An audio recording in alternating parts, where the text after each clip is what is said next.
বিসমিল্লাহির রহমানির রহিম। আজকের এই অনুষ্ঠানের সম্মানিত সভাপতি, মঞ্চে উপস্থিত মন্ত্রিপরিষদের সদস্য, সংসদ সদস্যবৃন্দ, সমাজ কল্যাণ মন্ত্রণালয়ের কর্মকর্তা বৃন্দ, উপস্থিত এলাকার মুরব্বীবর্গ, মা বোনেরা, এলাকাবাসী ভাইরা, আমার দলীয় নেতৃবৃন্দ এবং কর্মী ভাইরা, আসসালামু আলাইকুম। কেমন আছেন সবাই? আলহামদুলিল্লাহ। আমার জন্য কিন্তু আজকে একটা খুব আনন্দের দিন। কেন জানেন? আজকে থেকে কয়েক মাস আগে যখন নির্বাচনের প্রথম প্রচার অভিযান শুরু হয়, আমি সিলেটের পবিত্র মাটি থেকে সেই প্রচার অভিযান কাজ শুরু করেছিলাম এবং সেই দিনে সিলেটের জনসভা শেষ করে আমি হবিগঞ্জে যখন জনসভা করছি, সেই সময় আমি হবিগঞ্জের জনসভার মঞ্চ থেকে বলেছিলাম যে বিএনপি যদি সরকার গঠন করতে সক্ষম হয় ইনশাল্লাহ, তাহলে আমরা আমাদের চা বাগান শ্রমিকে যে সকল মায়েরা কাজ করে তাদের জন্য আমরা ফ্যামিলি কার্ড দেব। আজকে আল্লাহর কাছে আমি হাজারো শুকরিয়া জানাই, লক্ষ শুকরিয়া জানাই যে আল্লাহ আমাকে সেই তৌফিক দিয়েছেন আজকে, যে আমি আমার কথা আজকে রাখতে পেরেছি। আমি আজকে আমার সরকার, যে কথা আমি দিয়েছিলাম, আমার সরকার আজকে চা বাগানের শ্রমিকদের, যারা নারী শ্রমিক আছেন, তাদের কাছে আমরা ফ্যামিলি কার্ড পৌঁছে দিয়েছি আজকে। হ্যাঁ, আমরা হয়তো আজকে সবাইকে দিতে পারিনি, কিন্তু ইনশাল্লাহ আগামী 1 বছরের মধ্যে আমরা প্রায় সকল নারী শ্রমিকের কাছে, চা বাগানের সকলের কাছে আমরা ফ্যামিলি কার্ড পৌঁছে দেব ইনশাল্লাহ। প্রিয় ভাই বোনেরা, বিগত 17 তারিখের, ফেব্রুয়ারির 12 তারিখের নির্বাচনে এই বাংলাদেশের মানুষ বাংলাদেশ জাতীয়তাবাদী দলকে নির্বাচিত করেছিল। কেন? কারণ আমরা সেই সময় মানুষকে বলেছিলাম যে আপনারা যদি আমাদেরকে নির্বাচিত করেন, আমরা জনগণের জন্য কাজ করব। প্রথম একটি কাজের কথা বলেছিলাম, সেটি হচ্ছে যে আমরা বিশ্বাস করি এই আমাদের প্রিয় মাতৃভূমি বাংলাদেশকে যদি সামনের দিকে এগিয়ে নিয়ে যেতে হয়, তাহলে সকলকে একসাথে আমাদের সহযোগিতা করতে হবে, সকলকে একসাথে কাজ করতে হবে। এবং সেজন্যই আমরা মনে করি যে পুরুষদের পাশাপাশি আমরা যদি নারীদেরকে সাহায্য করতে না পারি স্বাবলম্বী হওয়ার জন্য, তাহলে দেশকে এগিয়ে নিয়ে যাওয়া সম্ভব নয়। এবং সেই জন্যই নারীদেরকে স্বাবলম্বী করে গড়ে তোলার জন্য আমরা এই ফ্যামিলি কার্ডের কথা বলেছিলাম। বাংলাদেশে প্রায় 4 কোটির মতন পরিবার রয়েছে।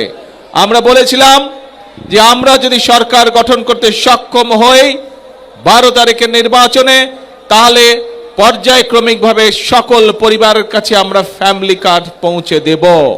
বিশেষ করে নারী প্রধানদের কাছে, পরিবারের যে নারী প্রধান তার কাছে আমরা নির্বাচন হওয়ার সাথে সাথে 1 মাসেরও কম সময়ের ভিতরে আমরা আমাদের এই প্রতিশ্রুতি বাস্তবায়নের কাজ শুরু করেছিলাম। প্রিয় ভাই বোনেরা, আমাদের লক্ষ্য পরিষ্কার, বাংলাদেশের ভাগ্যের পরিবর্তন করা, বাংলাদেশের মানুষের ভাগ্যের পরিবর্তন করা। এবং সে কারণেই আপনারা দেখেছেন যে আজকে শুধু ফ্যামিলি কার্ডই নয়, ফ্যামিলি কার্ড দেবার পাশাপাশি এই যে চা বাগানের শ্রমিক, নারী শ্রমিক যারা, তাদের কাছে আমরা, অনেকের কাছে আমরা ঘর প্রদানের জন্য 2 লক্ষ টাকা আমরা দিয়েছি 50 জন শ্রমিককে। 2 লক্ষ টাকা করে দিয়েছি 50 জন। আমি এখানে স্টেজের মধ্যে 3 জনের হাতে সেই 2 লক্ষ টাকার চেক তুলে দিয়েছি। আর বাকি আমরা প্রশাসনের মাধ্যমে বাকি যারা পেয়েছেন আজকে সকলের কাছে ইনশাল্লাহ আমরা সেই টাকা পৌঁছে দেব। আপনারা পেয়ে যাবেন সেই টাকা 2 লক্ষ, যাতে চা শ্রমিকরা অত্যন্ত কষ্টে থাকে, আমরা জানি, সেই ধীরে ধীরে তাদেরকে একটু ভালো অবস্থায় যাতে আনা যায়, সেই জন্য আমরা 2 লক্ষ টাকা করে দিয়েছি। এর বাইরেও চা শ্রমিকদের সন্তানরা যাতে লেখাপড়া শিখতে পারে, সেই জন্য আমরা তাদেরকে বিশেষ স্কলারশিপ দিয়েছি, তাদের সন্তানদেরকে স্কলারশিপ দিয়েছি। প্রায় 150 জনের মতন চা শ্রমিক পরিবারের সন্তানদেরকে আমরা স্কলারশিপ দিয়েছি। এর বাইরে আমরা এখানে দেখেছেন, আপনারা এই হাজার হাজার মানুষ দেখেছেন যে প্রতিবন্ধী মানুষ কয়েকজন এসেছেন এই মঞ্চে, তাদের হাতে তাদের চিকিৎসার জন্য আমরা 50,000 কাউকে, 10,000 কাউকে আমরা টাকাটা তুলে দিয়েছি, চেক তুলে দিয়েছি। বাকিগুলো আমি কয়েকজনের হাতে দিয়েছি, বাকি টাকাগুলো প্রশাসনের পক্ষ থেকে তাদের ঘরে পৌঁছে দেওয়া হবে। প্রিয় ভাই বোনেরা, নিশ্চয়ই আপনাদের মনে আছে আমরা বলেছিলাম এই কাজগুলোর পাশাপাশিও আমরা এই দেশের কৃষকদের পাশেও দাঁড়াতে চাই, এবং এই যে বর্তমান বাজেট যেটা আমরা কয়েকদিন আগে বাজেট সংসদে উপস্থাপন করেছি, সেই বাজেটে আমরা অর্থ বরাদ্দ করেছি আগামী বছর, এই যে সামনে এখন জুলাই মাস থেকে আগামী 1 বছর পর্যন্ত আমরা বাংলাদেশের 40 লক্ষ কৃষক ভাইয়ের হাতে আমরা কৃষক কার্ড তুলে দেব। ঠিক একইভাবে আগামী 1 বছরে 40 লক্ষ পরিবারের কাছে যেমন ফ্যামিলি কার্ড তুলে দেব, 40 লক্ষ কৃষকের কাছে আমরা কৃষক কার্ড তুলে দিব।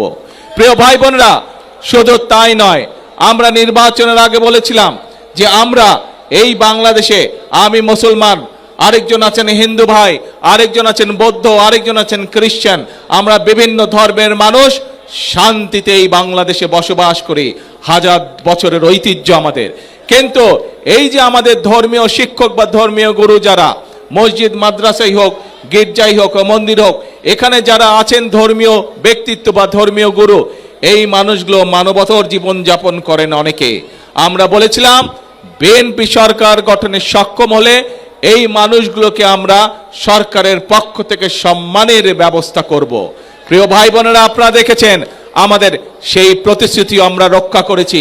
যেভাবে আমরা মায়েদের হাতে ফ্যামিলি কার্ড তুলে দিচ্ছি ধীরে ধীরে, যেভাবে আমরা কৃষক ভাইদের আছে কৃষক কার্ড তুলে দেওয়ার চেষ্টা করছি ধীরে ধীরে, আমরা একইভাবে ইমাম, মুয়াজ্জিম, খতিব সহ অন্যান্য ধর্মের যারা ধর্মীয় গুরু আছেন তাদের হাতেও সম্মানের ব্যবস্থা তুলে দিচ্ছি।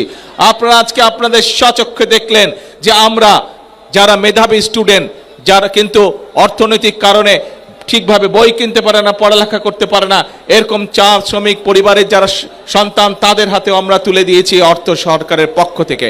অর্থাৎ আমরা মানুষের পাশে দাঁড়াতে চাই, মানুষকে সহযোগিতা করতে চাই। প্রিয় ভাই বোনেরা, এটাই হচ্ছে বিএনপির রাজনীতি। আমরা দেশকে এগিয়ে নিতে চাই, দেশের ভাগ্য পরিবর্তন করতে চাই, মানুষকে মানুষের ভাগ্যের পরিবর্তন করতে চাই। প্রিয় ভাই বোনেরা, কিন্তু প্রিয় ভাই বোনেরা, আপনারা কি মনে করেন যেই কাজগুলো, যেই বিষয়গুলো আপনাদের চোখের সামনে দেখেছেন, আগামী 5 বছর বিএনপি এই কাজগুলো অব্যাহত রাখুক? আপনারা কি এটা চান? কে মায়েরা, আপনারা কি চান বাংলাদেশের সকল মায়েদের কাছে আমরা ফ্যামিলি কার্ড পৌঁছে দেই? আচ্ছা, ধন্যবাদ। কিন্তু কয়েকদিন ধরে দেখুন পত্র পত্রিকাগুলো, আমরা দেখছি আমরা যে বাজেট উপস্থাপন করেছি সেই বাজেটের মধ্যে আমরা এই ফ্যামিলি কার্ডের জন্য অর্থ বরাদ্দ রেখেছি। আমরা যে বাজেট উপস্থাপন করেছি সংসদে, সেই বাজেটের মধ্যে আমরা কৃষক কার্ডের জন্য অর্থ বরাদ্দ রেখেছি। আমরা যেই ফ্যামিলি বাজেট উপস্থাপন করেছি সেই বাজেটে আমরা আমাদের দেশের ছেলেমেয়েরা, স্টুডেন্টরা যাতে স্কুল কলেজে ভালো করে লেখাপড়া করতে পারে, যাতে খেলাধুলা করতে পারে, তার জন্য অর্থ বরাদ্দ রেখেছি। আমরা যে বাজেট পেশ করেছি জাতীয় সংসদে, সেখানে এই যে হাজার হাজার আপনারা মানুষ, সারা বাংলাদেশে যে কোটি কোটি মানুষ, তারা যাতে সঠিকভাবে চিকিৎসা পেতে পারে, সেই জন্য এই প্রত্যেক উপজেলা পর্যায়ে যে 50 বেডের হসপিটাল আছে, সেটিকে ইনশাল্লাহ আগামী 5 বছর আমরা 100 বেড করব। তার জন্য আমরা অর্থ বরাদ্দ রেখেছি, যাতে করে এলাকার মানুষ, উপজেলার মানুষ, গ্রামের মানুষ স্বাস্থ্য সেবা পেতে পারে, মিনিমাম স্বাস্থ্য সেবা পেতে পারে অন্তত। কিন্তু বাজেটের পরে নিশ্চয়ই আপনারা দেখেছেন, যেই বাজেটে আমরা সাধারণ মানুষ, খেটে খাওয়া মানুষের জন্য অর্থ বরাদ্দ রেখেছি, অনেকে বলেছে সেই বাজেট বলে তারা মানে না। দেখেছেন না পত্রিকায়, সংবাদে? আবার অনেকে বলেছে যেই বাজেটে আমরা মায়েদের জন্য ফ্যামিলি কার্ডের বড় অর্থ বরাদ্দ রেখেছি, কৃষকদের জন্য কৃষি কার্ডের বরাদ্দ রেখেছি, প্রতিবন্ধী মানুষ, শিক্ষার্থীদের জন্য অর্থ বরাদ্দ রেখেছি, যেই বাজেটে আমরা মানুষের স্বাস্থ্য সুবিধার জন্য অর্থ বরাদ্দ রেখেছি, সেই বাজেট নাকি চানাচুরের মতন। শুনেছেন এই কথা? কিছু কিছু লোক বলেছে। প্রিয় ভাই বোনেরা, যেই বাজেট জনগণের বাজেট, যেই বাজেটের মাধ্যমে অর্থ বরাদ্দের মাধ্যমে আমরা জনগণের ভাগ্যের পরিবর্তন করতে চাই, সেই বাজেটকে যারা চানাচুরের সাথে তুলনা করে, যেই বাজেটে আমরা জনগণের জন্য স্বাস্থ্য সুবিধার অর্থ বরাদ্দ রেখেছি, কৃষক ভাইদের জন্য অর্থ বরাদ্দ রেখেছি, যেই বাজেটে আমাদের সন্তানরা যাতে ভালোভাবে লেখাপড়া শিখতে পারে তার জন্য সর্বোচ্চ বাজেট রেখেছি, সেই বাজেটকে বলে তারা গণবিরোধী বাজেট। দেখেছেন না? তাহলে প্রিয় ভাই বোনেরা, আমরা যাতে এই দেশের যারা শিল্পোদ্যোক্তা আছে, যারা মিল ফ্যাক্টরি তৈরি করতে পারে, তার ফলে আমাদের বেকারদের কর্মসংস্থানের ব্যবস্থা করতে পারে, সেই জন্য এই দেশে বাংলাদেশে যে সকল দ্রব্য তৈরি হয়, একই দ্রব্য কেউ যদি বিদেশ থেকে আমদানি করে তার উপরে আমরা শুল্ক বাড়িয়ে দিয়েছি, যাতে করে বাংলাদেশের মিল কারখানাগুলো রক্ষা পায়, যাতে করে সেই মিল কারখানাগুলো যদি চলে তাহলে আমাদের ছেলেমেয়েরা সেখানে চাকরি বাকরি করতে পারবে। একই জিনিস যদি বিদেশ থেকে আসে তখন আমাদের মিল কারখানা চলবে? বন্ধ হয়ে যাবে। সেই জন্য আমাদের মিল কারখানাগুলোকে আমরা প্রোটেকশন দিয়েছি, সেই ব্যবস্থা আমরা এই বাজেটের মধ্যে রেখেছি। প্রিয় ভাই বোনেরা, আমরা এই বাজেটের মধ্যে অর্থ বরাদ্দ রেখেছি এবং একই সাথে বিভিন্ন নিত্য প্রয়োজনীয় দ্রব্য, চাল, ডাল, তেল, নুন, চিনি, এই সবের উপরে যে শুল্ক আগে ছিল, সেই শুল্ক আমরা যে ট্যাক্স ছিল সেই ট্যাক্সও আমরা উঠিয়ে নিয়েছি, যাতে জিনিসের দাম না বাড়ে। জনগণের কথা চিন্তা করে আমরা 60টি নিত্য প্রয়োজনীয় দ্রব্যের উপর থেকে আমরা শুল্ক প্রত্যাহার করে নিয়েছি এই বাজেটে। এখন প্রিয় ভাই বোনেরা, যেই বাজেটে 60টি পণ্যের উপর থেকে শুল্ক প্রত্যাহার করে না হয়, সেই বাজেটকে একটি দল বলে গণবিরোধী বাজেট।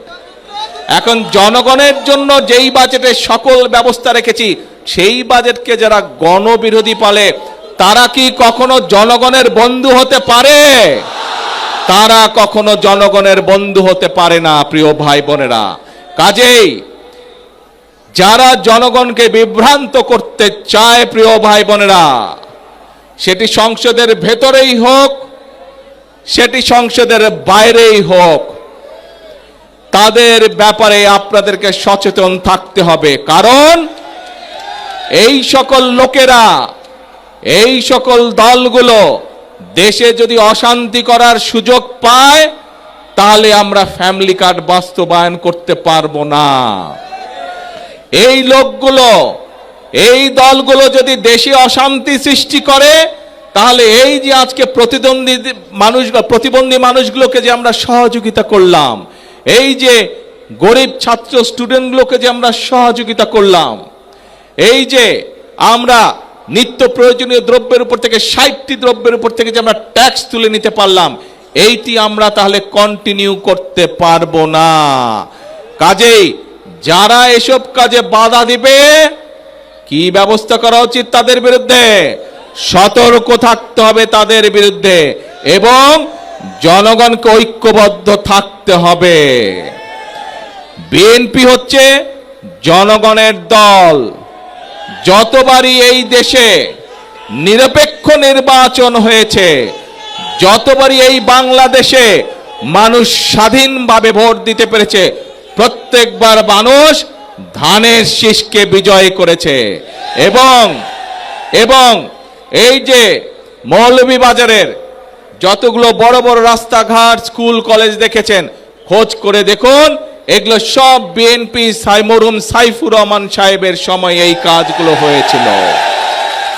কাজেই প্রিয় ভাই বোনেরা, কথা সাফ কথা, যদি দেশের উন্নয়নকে অব্যাহত রাখতে হয়, যদি মা বোনদের হাতে ফ্যামিলি কার্ড পৌঁছে দিতে হয়, কৃষক ভাইদের হাতে যদি কৃষক কার্ড পৌঁছে দিতে হয়, উপজেলা স্বাস্থ্য কমপ্লেক্স যেটি আছে সেটিকে 50 বেড থেকে যদি 100 বেডে করতে হয়, যদি আমাদের ভবিষ্যৎ প্রজন্ম, আমাদের সন্তানদের শিক্ষার ব্যবস্থা ঠিক রাখতে হয়, তাহলে জনগণকে ঐক্যবদ্ধ থাকতে হবে। জনগণ যদি ঐক্যবদ্ধ থাকে তাহলে কোনো ষড়যন্ত্র সফল হতে পারবে না। জনগণ যদি ঐক্যবদ্ধ থাকে, বাংলাদেশের গণতন্ত্রকে কেউ নষ্ট করতে পারবে না। বাংলাদেশের গণতন্ত্রকে কারা নষ্ট করেছিল আমরা সেটি ভালো করে জানি। আমরা দেখেছি দেশ স্বাধীনের সময়, দেশ স্বাধীনের আগে এবং পরবর্তী সময় গণতন্ত্র বিনষ্টকারী, গণতন্ত্রের বিরুদ্ধে ষড়যন্ত্রকারী সবগুলো একসাথে ছিল। মুখে মুখে বলতো আমরা একসাথে নাই, কিন্তু ভেতরে ভেতরে এরা সব সময় একসাথে কাজ করেছে এবং সকল সময়, প্রত্যেকটি সময় বিএনপি বাংলাদেশ জাতীয়তাবাদী দল সব সময় জনগণের কাতারে ছিল। সেজন্যই বিএনপির সবচেয়ে বড় শক্তি জনগণের শক্তি। সেই জন্যই বিএনপি সকল সময় বলে থাকে জনগণই আমাদের সকল ক্ষমতার উৎস। প্রিয় ভাই বোনেরা এবং প্রিয় ভাই বোনেরা, আমরা দেখেছি বিভিন্ন সময়ে যখন দেশে জনগণ যখন ফুঁসে ওঠে গণতন্ত্র রক্ষা করার জন্য, আমরা বিভিন্ন সময় দেখেছি বিভিন্ন জনকে বিদেশে চলে যেতে। খালেদা জিয়া আপনাদেরকে রেখে কোথাও যায় নাই। খালেদা জিয়া আপনাদেরকে রেখে কখনো কোথাও যায় নাই। খালেদা জিয়া বলেছিল বাংলাদেশই হচ্ছে আমার প্রথম ঠিকানা, বাংলাদেশই হচ্ছে আমার শেষ ঠিকানা। প্রিয় ভাই বোনরা, আমরা হচ্ছে খালেদা জিয়ার সৈনিক, কাজে বাংলাদেশই হচ্ছে আমাদের প্রথম ঠিকানা, বাংলাদেশই হচ্ছে আমাদের শেষ ঠিকানা। আমাদের একটাই কাজ, বাংলাদেশের মানুষের ভাগ্যের পরিবর্তন। আমাদের একটাই কাজ, বাংলাদেশের ভাগ্যের পরিবর্তন। কাজে আসুন, এই দেশ আমাদেরকেই গড়তে হবে। এই দেশ আমাদের 20 কোটি মানুষের 40 কোটি হাতকে শ্রমিকের হাতে রূপান্তরিত করতে হবে। তাহলেই আমরা এই বাংলাদেশের ভাগ্যের পরিবর্তন করতে পারবো। প্রিয় ভাই বোনেরা, অনেকেই ওই যে যারা বিভ্রান্ত ছড়াতে চায়, এরা আবার কি বলে জানেন? এরা বলে ফ্যামিলি কার্ডের টাকা কোথা থেকে আসবে, কৃষক কার্ডের টাকা কোথা থেকে আসবে।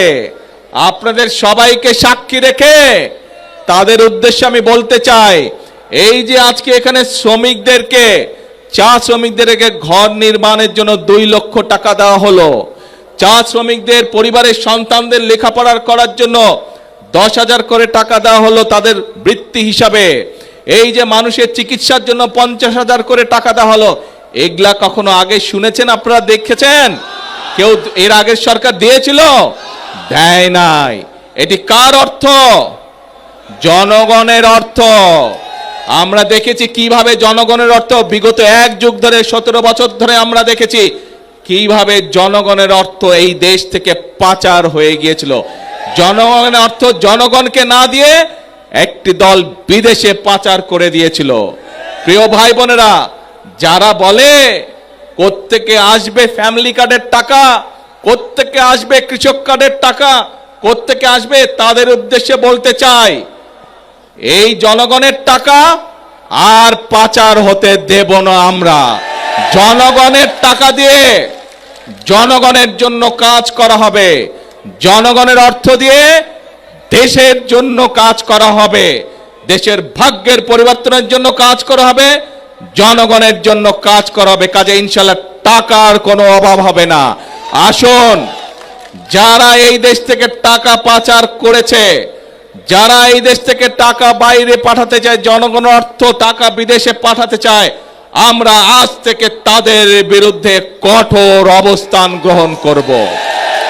আমরা যদি সকলে চোখ কান খোলা রাখে, তাহলে এই দেশের মানুষের অর্থ সম্পদ কেউ বিদেশে পাচার করতে পারবে না।